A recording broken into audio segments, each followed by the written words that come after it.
जो भी ये वीडियो देख रहा है वो चैनल को लाजमी सब्सक्राइब करे। कहानी का आगाज इस लम्हे से होता है जब बेन मुझसे कहती है कि उसे मुझ पर मुकम्मल एतबार है। मैं भी इसे यकीन दिलाता हूँ कि मैंने इसी भरोसे की वजह से इससे ये बात की है।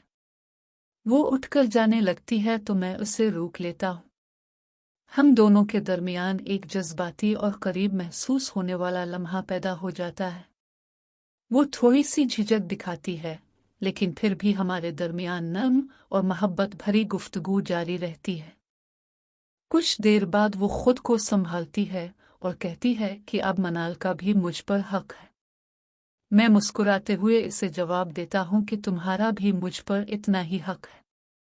हम दोनों एक दूसरे से दिल की बातें करते रहते हैं। मैं इसके करीब बैठकर उसे कहता हूँ कि इसके साथ वक्त गुजार कर मुझे बहुत अच्छा लगा, और वो भी इसी अंदाज में जवाब देती है कि इसे भी मेरा साथ पसंद आया। इन लम्हों में हम दोनों एक अजीब सी खुशी महसूस कर रहे होते हैं। कुछ वक्त गुजरने के बाद हम नॉर्मल अंदाज में वापस आ जाते हैं। एन हंसते हुए कहती है कि वो मुझे बहुत सादा और शरीफ समझती थी, लेकिन मैं उसकी तवक्को से मुख्तलिफ निकला। हम दोनों इस बात पर हंस पड़ते हैं और माहौल हल्का फुल्का हो जाता है। फिर वो दूसरे कमरे में चली जाती है और हम अपनी अपनी जगह आराम करने लगते हैं। अगली सुबह सब कुछ मामूल के मुताबिक होता है। घर में मसरूफियत बढ़ जाती है क्योंकि मेहमान आने वाले होते हैं। मैं भी घर पर ही रहता हूँ ताकि तैयारियों में हाथ बटा सकूं। इसी दौरान मुझे पेशे का पैगाम आता है। मैं इसे सारी सूरत हाल बताता हूँ कि मेरी शादी मनाल से होने वाली है। यह सुनकर वो परेशान हो जाती है और पूछती है कि फिर इसका क्या होगा। मैं इसे तसल्ली देता हूँ, लेकिन यह बात वाज़ेह होती है कि मामलात आसान नहीं हैं और जज्बात काफ़ी पेचीदा हो चुके हैं।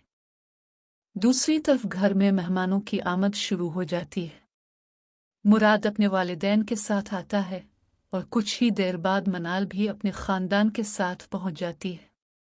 मनाल सबकी तवज्जो का मरकज़ बन जाती है और बहुत खूबसूरत लग रही होती है। माहौल खुशगवार हो जाता है और सब लोग एक दूसरे से मिलजुल रहे होते हैं। इसी दौरान सुहाग के रिश्ते की बात शुरू होती है।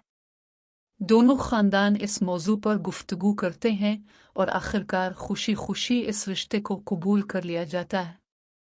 सब एक दूसरे को मुबारकबाद देते हैं और मिठाई तकसीम की जाती है। घर में खुशी का समा बन जाता है। अब बात आती है मेरे और मनाल के रिश्ते की। घर वालों को मालूम होता है कि मैं पहले पेशे को पसंद करता था, लेकिन पुरानी रंजिशों की वजह से वो रिश्ता मुमकिन नहीं हो सका। काफ़ी गौर व फिक्र और बातचीत के बाद सब इस नतीजे पर पहुंचते हैं कि मेरी शादी मनाल से कर दी जाए। इस दौरान मनाल की राय भी ली जाती है, और जब वो इस फैसले पर रजामंदी जाहिर करती है तो सब मुतमईन हो जाते हैं। चंद दिनों के अंदर शादी की तारीख एक हफ्ते बाद मुकर्रर कर दी जाती है।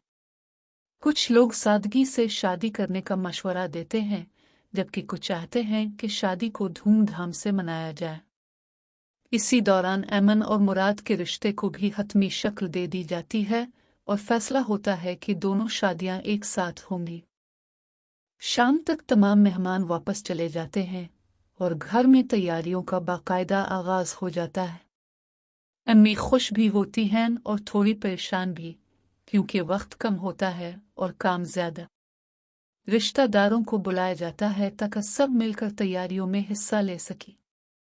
रात के खाने पर सब इकट्ठे होते हैं और आने वाले दिनों के मंसूबे बनाए जाते हैं। अम्मी सबको जिम्मेदारियां देती हैं ताकि हर काम वक्त पर मुकम्मल हो सके। जहेज की लिस्ट बनाने का फैसला होता है और अगले दिन खरीदारी के लिए जाने का प्लान बनाया जाता है। खाने के बाद सब मिलकर बातें करते हैं और माहौल खुशगवार हो जाता है। सब लोग आने वाली खुशियों के बारे में पुरजोश होते हैं और शादी की तैयारियों में मसरूफ हो जाते हैं।